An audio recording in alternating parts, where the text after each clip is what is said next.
Comscore नुसार आता isakal.com आहे देशातील नंबर 1 ची मराठी न्यूज वेबसाईट। प्रत्येक अपडेटसाठी isakal.com ला नक्की भेट द्या। असा इशारा दिलेला आहे। बघा, कोरटकर सारखे ज्या लोकांनी छत्रपती शिवाजी महाराजांवर किंवा संभाजी महाराजांवर किंवा त्यांच्यावर काही जर या प्रकारचं वक्तव्य केलंय तर निश्चितच नुसतं कोल्हापूरची नाही संपूर्ण महाराष्ट्राची ही भावना आहे की या सगळ्या कोरटकर किंवा सोलापूरकर यांच्यावर कडक कारवाई झाली पाहिजे। आणि मला असं वाटतं की त्या भावना आहेत, लोक आपला राग व्यक्त करतात आहे।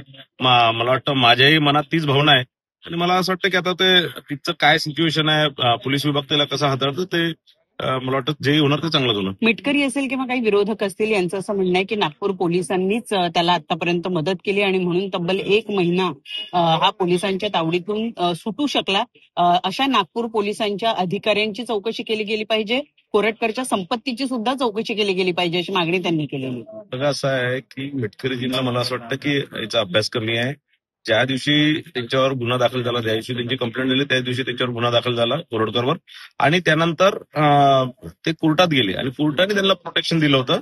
कोर्टाच्या प्रोटेक्शन असल्यामुळे पोलीस विभाग काही करू शकला नाही आणि मी तुम्हाला मागे सांगितलं कोर्टाचं प्रोटेक्शन हटवण्याकरता स्वतः फडणवीस साहेबांनी लक्ष घातलं, गृह विभागाने त्यात लक्ष घातलं आणि त्याचं जे प्रोटेक्शन आहे ते काढून घेतलं आणि प्रोटेक्शन काढल्यानंतर 4 ते 5 दिवसात त्यांना अटक करण्यात आली। तेलंगणामध्ये ते काँग्रेसच्या एका नेत्याकडे लपून होते आणि यामागे निश्चितच कोरटकरला वाचवण्याचा प्रयत्न काँग्रेसच करत होती हे स्पष्ट झालेलं आहे आणि कुठेतरी कोरटकरला या प्रकारचं काहीतरी वक्तव्य करून कोरटकर बद्दल मला असं वाटतं की काहीतरी आपण दिशाभूल करतोय।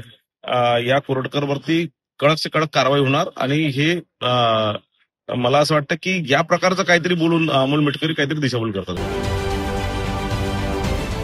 महाराष्ट्रातील सर्व बातम्यांचे विश्वासार्ह व्यासपीठ